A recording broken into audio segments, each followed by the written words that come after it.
Hey YouTube, happy fall everyone. Can't believe that it's already October and that there are like 2 more months left in 2020 and that it's about to be 2021. That is crazy. I hope that everybody's doing well. And in today's video, I'm going to be talking about the art to a genuine conversation. Okay.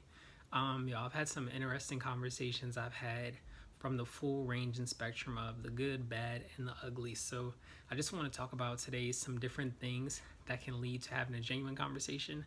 And I also want to hear you guys' thoughts in the comments. So I'm going to start off with the first tip to have a genuine conversation. I think the first tip is going to be active listening. And I think that you can't really have a conversation if people on both ends aren't listening, because it's like at one point, if you think about it, if both people are just talking, they're just trying to get their points in, it's almost like you're arguing. And I think about that a lot of the times if I'm talking to someone and I may be saying something or maybe in the middle of a sentence and that person cuts me off and they start talking, it creates tension in the conversation. So then it becomes like we're both fighting to get our points out. Okay, so I think that one tip is to wait until the person has finished talking.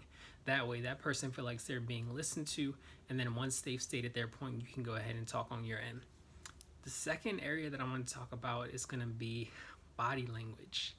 This one is huge. I feel like you can tell a lot about body language when you're having a conversation with someone. A lot of the times people think about when someone has their arms crossed. Like this, people think about, okay, if someone's arms are crossed, they're coming off as guarded. But there are a lot more areas and things that can pinpoint if someone isn't interested in a conversation or if they're interested. So I think that one area to look at in particular is to see, is that person's body angled away from the person that they're having a conversation with. A lot of the times if someone's talking and you meet them in the store, or if you run into a friend, if that friend is turning like this and they're starting to walk away, that means that, hey, they're finished with the conversation, they're ready to go.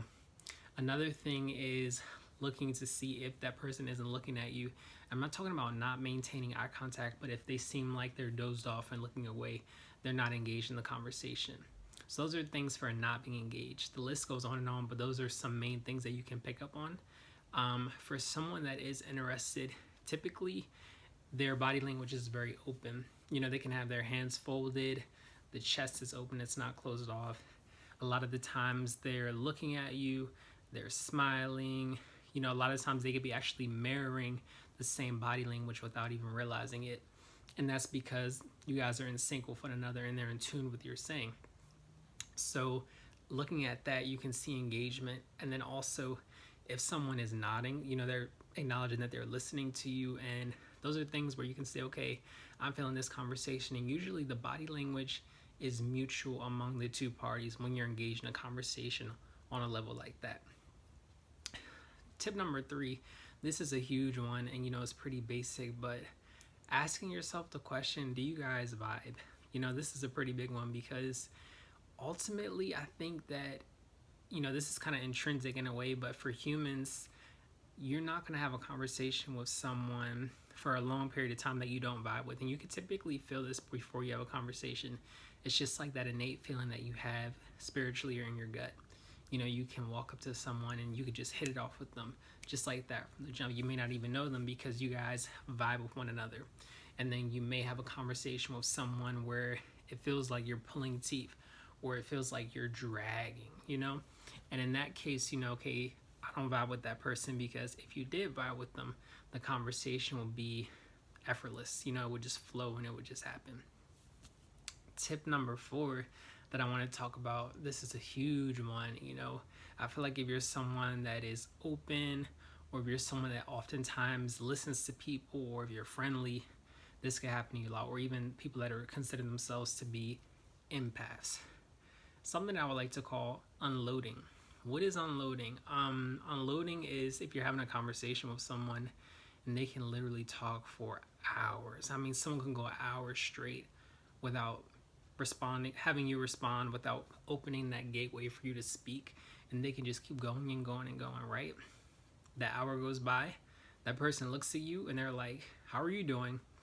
And it's just like at that point, I'm looking at them and I'm just like, I'm good, because like you've taken so much of my energy that I don't know if I have anything to tell you. I'm kind of dazed out by how much you've told me. And I feel like there are a lot of people who When I think about people that are unloading, I think about a couple of things. Typically, the person could actually like to hear themselves talk, or this is the thing that's most of the time people think that that person talks a lot. It can be that that person never has the gateway or the pathway to actually speak and be heard. So it may be a situation where they can't communicate with their family at home. They may live by themselves.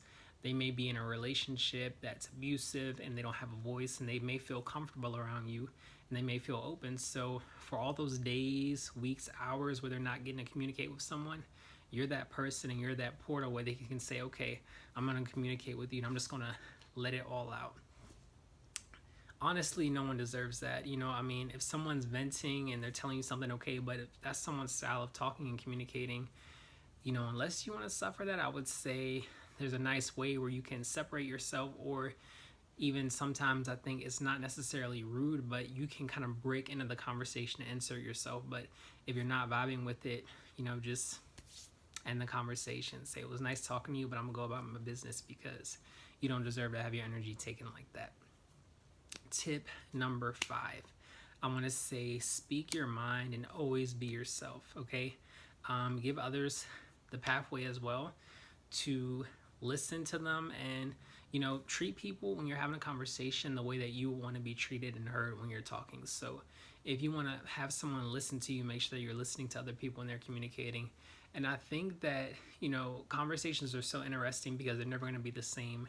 They're greatly varied. As human beings, we love to communicate. We come across a lot of different people each and every day, but just know that there are a lot of tips that are out there, and there's a lot of knowledge on having a genuine conversation.